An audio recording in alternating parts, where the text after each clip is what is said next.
5 শ্রেণীর মানুষ রয়েছেন যাদেরকে আল্লাহ রাব্বুল আলামিন কবরে কোনো প্রশ্নোত্তরের মুখোমুখি করবেন না, অর্থাৎ তাদের জন্য ভিআইপি হিসাবে কোনো প্রকার জিজ্ঞাসাবাদ ছাড়াই আল্লাহ তাআলা আলমে বারজাখ তাদেরকে পার করে দিবেন।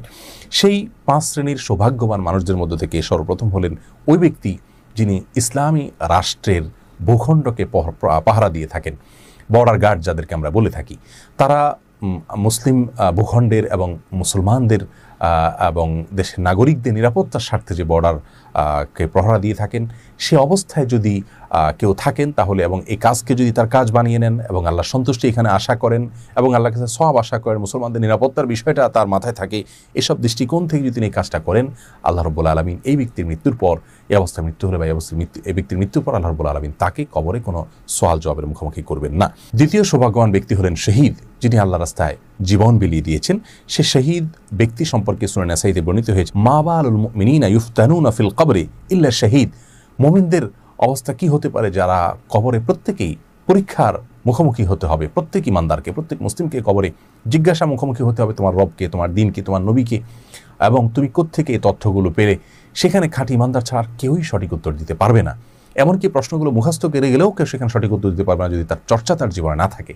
কিন্তু শহীদ এই ব্যক্তি সম্পর্কে নবী সাল্লাল্লাহু আলাইহি ওয়াসাল্লাম বলেছেন, শহীদ হলো ব্যতিক্রম, অর্থাৎ সেই ব্যক্তিকে কবরে কোনো প্রশ্নের মুখোমুখি করা হবে না এবং কবরের কোনো পরীক্ষার মুখোমুখি তিনি হবেন না। তৃতীয়ত, ওই ব্যক্তি যে ব্যক্তি নিয়মিত সূরা মুলক রাতের বেলা পাঠ করেন। তিরমিজি বর্ণিত হাদিসে রাসূল আকরাম সাল্লাল্লাহু আলাইহি ওয়াসাল্লাম বলেছেন, যদি কেউ রাতে শোয়ার আগে সূরাতুল মুলক 29তম পারার প্রথম সূরা, এই সূরাটি কেউ তেলাওয়াত করেন, যেটা তেলাওয়াত করতে 3 থেকে 4 মিনিট সময়ের প্রয়োজন হবে। যারা খুব ধীরে ধীরে তেলাওয়াত করেন তাদের জন্য সর্বোচ্চ 5 থেকে 6 মিনিটের প্রয়োজন হবে। এই সূরা মুলক যদি কেউ শোয়ার আগে তেলাওয়াত করেন, আল্লাহ রাব্বুল আলামিন কবরের যে আযাব, কবরের যে ফিতনা, কবরের যে পরীক্ষা জিজ্ঞাসা, সেখান থেকে আল্লাহ তাআলা তাকে হেফাজতে রাখবেন, নিরাপদে রাখবেন। এবং এ সম্পর্কে নবী সাল্লাল্লাহু আলাইহি ওয়াসাল্লামের ভাষ্যটা হলো হুয়া হিয়াল মানিআ আল মুনজিয়া মিন আযাবিল কবর, অর্থাৎ কবরের আযাব থেকে রক্ষাকারী আমল এটি সূরা মুলক।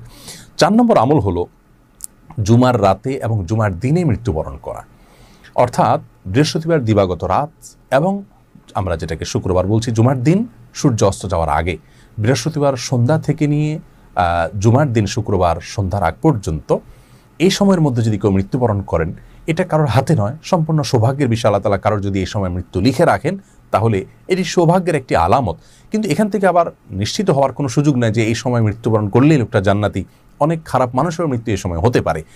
স্বাভাবিকভাবে একজন ইমানদার অন্য সব দিক থেকে তিনি যদি পারফেক্ট থেকে থাকেন, তাহলে এই সময় তার মৃত্যু হলে এটি তার ভালো মৃত্যুর একটি আলামত হিসাবে ধরে নেওয়া যেতে পারে এবং এ ব্যক্তিও কবরের ফিতনা থেকে নিরাপদে থাকবেন বলে তিরমিজি বর্ণিত হাদিসে নবী আলাইহিস সালাম বলেছেন।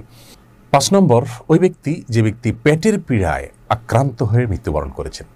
রাসূল আকরাম সাল্লাল্লাহু আলাইহি ওয়াসাল্লাম সহিহ মুসলিম বর্ণিত হাদিসে অবশ্য আল্লাহর রাস্তায় যারা জিহাদে শামিল হয়ে নিজের জীবন বাজি রেখে জিহাদ করতে গিয়ে মৃত্যুবরণ করেছেন তাদেরকে শহীদ হিসাবে আখ্যায়িত করেছেন। তারা ছাড়াও আরও 7 প্রকারের মানুষকে, কোনো কোনো বর্ণায় 5 প্রকারের মানুষকে তিনি শাহাদাতের মর্যাদা লাভ করবেন বলে ঘোষণা করে দিয়েছেন। তাদের মধ্যে থেকে এক ব্যক্তি হলেন আল মাবতুন ও শহীদ। তিনি বলেছেন, পেটের পীড়ায় আক্রান্ত হয়ে কেউ যদি মৃত্যুবরণ করে সে ব্যক্তিকে আল্লাহ তাআলা শাহাদাতের মর্যাদা দিবেন।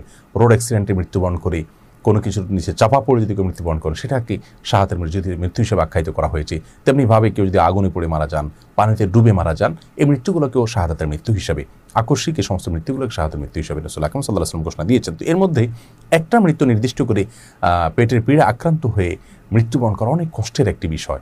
আল্লাহ রাব্বুল আলামিন তার জন্য সান্ত্বনা হিসাবে একটি বিশেষ পুরস্কার ঘোষণা করেছেন যে এই ব্যক্তি যদি সবর করতে পারে, আল্লাহ রাব্বুল আলামিন তাকে কবরের আযাব থেকে, কবরের পরীক্ষা থেকে হেফাজতে রাখবেন। তাহলে 5 শ্রেণীর মানুষ, আমরা আবারও বলছি, যারা মুসলিমদের ভূখণ্ড প্রহরা দিয়ে থাকেন, আল্লাহকে সন্তুষ্ট করবার উদ্দেশ্য থাকে সেখানে, এবং দ্বিতীয়ত শাহাদাত এর মৃত্যু যাদের নসিব হয়, তৃতীয়ত যারা নিয়মিত সূরাতুল মুলক রাতের বেলা পাঠ করেন, চতুর্থত যারা জুমার রাতে অথবা জুমার দিনে মৃত্যুবরণ করেন, এবং 5 নম্বর হলো যারা পেটের পীড়া আক্রান্ত মৃত্যুবরণ করেন। এই লোকগুলোর কবরে কোনো প্রকার সওয়াল জবাবের মুখোমুখি তারা হবেন না। আল্লাহ রাব্বুল আলামিন আমাদের সকলকে এই সৌভাগ্যবান মানুষদের কাতারে শামিল হওয়ার তৌফিক দান করুন। আসসালামু আলাইকুম ওয়া রাহমাতুল্লাহি ওয়া বারাকাতুহু।